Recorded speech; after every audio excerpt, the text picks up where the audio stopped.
Patrick, thank you for joining me today on Pop Culture Unplugged. Hey, thanks for having me. First off, congrats. I'm hooked on the series. My wife is hooked on the series. It's like we can't wait every week to keep watching this. Hey, thanks, man. Thanks, man. It's cool. It's cool seeing the response. Mm. You've had a fascinating career, my friend. What drew you to the pit and the character of Dr. Langdon? What drew me to it? Yeah, Employment. Employment. I was there you go. unemployed. No, There you go. but like honestly, it's a freaking miracle, man. Because like I had done one episode of Law and Order before this. I would have taken literally any job. I would have been on some vampire show had they asked me to be on. Mm, But it's such a miracle that the show that I ended up on is right. this show. I'm sure you've heard me talk about it before, but both my parents are emergency workers. My mom's a lifelong ER nurse, my dad's a paramedic, and here I am after, 12 years of pounding the pavement. I'm put in a position to tell the story of Mm, my parents. And so it's just like it's awesome, dude. mm. Did you feel a lot of pressure try to prepare for a character like this, technically, emotionally? Yeah, I mean, there was definitely a lot of pressure. First time you step on to the Warner Brothers lot and you walk between those sound stages and you see the plaque on the wall. It's like, oh, Yeah, Rebel Without a Cause was shot on this right. stage, and like Streetcar Named Desire was shot on this stage. It make your head spin, but luckily, like we had a lot of help. We had a lot of doctors on set. We had a lot of medical directors and med techs that really made sure that we were well prepared. And so, yeah, after 2, 3 weeks, it just felt like showing up to work. So, how about Dr. Langdon's arc? Would you, throughout the series, you see the dramatic turn he goes through. Was it a surprise for you, like when you're reading the scripts, or did you know for ahead of time this was coming? I knew fairly early Okay. that the big blow up in episode 10 was going to happen, that I was Yeah. going to get fired for drugs, but I Yeah. didn't know anything that happened before that. So Mm, I knew that that was going to happen in 10, and then we would get episodes one at a time. So we'd be shooting episode 2, and then, we'd be waiting on episode 3. And I had no idea exactly what the road to that fall off the cliff was going to be. yeah. But it made it really really fun because you can't get too tricky. You can't try to start playing 3D chess. You just got to do what you're doing. Mm. I like how to, you're like Dr. Robbie's second person to command in the whole ER and everything, like how did you balance playing somebody so respected, but at the same time, he's got the struggles happening also.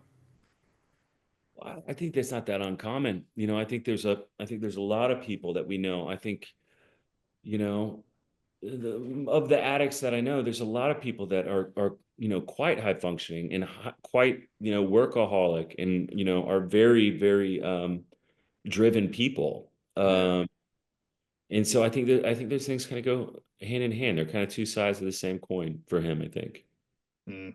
How about that scene when you and Dr. Robbie, when he calls you out on what's happening and everything? Tell us a little about that scene with you two. Yeah, I mean, it was amazing. It was the scene that I knew was coming the whole Yeah. time and was sort of like looming over my head the whole time. And really, big, big, scary scene. Better not mess it up. Yeah.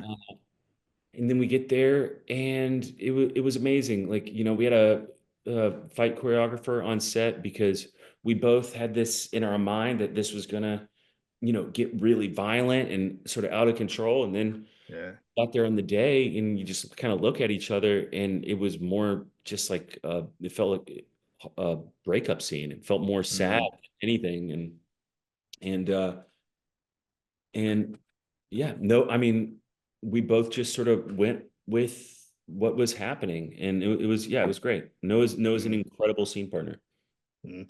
So episode 11, it shows the aftermath of the firing, we see the ER staff, really from all this. Like how do you think now that actions impacts the team going forward? Yeah, well, I didn't ever get episode 11, so I didn't know what happened. So I watched it and I was like, Mm. oh, man, this episode is A, amazing, and B, that team is completely screwed because Mm. now Collins is leaving. Now Dana is talking about leaving, and already, we were short staffed before, even with me Yeah. there. We are short staffed and barely keeping our heads above water. So if you take, one person off the team, it really, really causes a lot of problems for everybody. So I thought that was very present in episode 11. Mm. What's been the fan reaction with all this? Because like for what I've been reading it on the forums and everything, they want to see you back. Are we hoping we're going to see you in the future? What's happening? I sure hope so. I Mm. sure hope so. I want to keep my job. But no, the fan reaction has been amazing. It's been amazing. It's been really cool to see how many people, want to see me back, which has been great. And it's also been really cool to see the discourse that has fired off Mm. between the Langdon Santos sort of rivalry. Yeah. I think there's been just some like really fruitful, intelligent conversation around that. Mm. Um, about like, yeah, this world does not consist of good guys and bad guys. There's a complex conversation to be had. Two things can be true. Langdon is really good at his job, Yeah. and Langdon's a drug addict. Santos is kind of a pain in the ass, and she was also right. Mm. And both of these things can be true, and that's good storytelling. Mm. Well, Dr. Santa's the one that, raises suspicious about like your character. What was he going through? Like, how do you think like she feels about stepping forward with all this? How does she feel about it? Yeah. I can zoom out. As Langdon, I would say I think she probably is pretty stoked about it. She wanted to, she was gunning for me since the second she stepped through the door, but like Mm. just step back from it. I'm sure it was not easy for her to do. She's there on her first day of work. She doesn't want trouble. She is trying to do the best job that she can. And that includes if you see somebody on the team who is using drugs and putting patients Yeah. at risk, it is your responsibility to report that. And that's a really difficult thing to do for somebody that is a little more junior and is, just showing up in a brand new workspace with full of history and relationships. And she's going after a very beloved character, and so that's not hard to that's not easy to do. Mm. Looking at his arc, do you see him as a villain, a tragic figure, somewhere in between? Where do you see him? Uh, you know, I don't again, I don't think that this world is composed of villains and heroes. Yeah. I think it's composed of people that are doing their best. Mm. There, and I think that's who he is. He's somebody that's doing his best, and I think he carries a lot of responsibility, and I think he tries to show up for other people all day long, and he struggles to show up for himself. Mm. And I think that I know a few people like that in my own life, so I'm stoked to be trying to tell their story. All right. What's been your favorite moment playing this character? Is there a certain scene or just Oh man, it's hard to say there's a favorite moment, but as time went on, so like whenever the episodes started coming out, yeah. I started sitting down with my friends and watching episodes 1 and 2 and 3 and being like, oh man, I used to have so much fun back at the beginning of the season before any because now I've gone through my fall from grace and Yeah. Langdon is really radically humbled over the course of this season. And so that is the last taste in my mouth from this season. Yeah. But then you go back and you watch the early episodes before any of that Yeah. happens. I was like, man, it was so much fun. It was so much fun to just be able to play and love my job. So Mm. I miss the early episodes the most. Mm.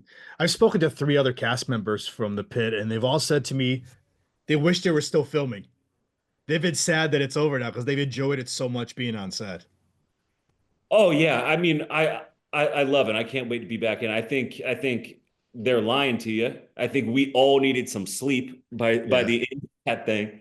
Um, yeah, I mean, it was amazing. It was one of the most fulfilling, like soul enriching experiences of my life, and I can't wait to be back in it. But in the meantime, I am loving sleeping in.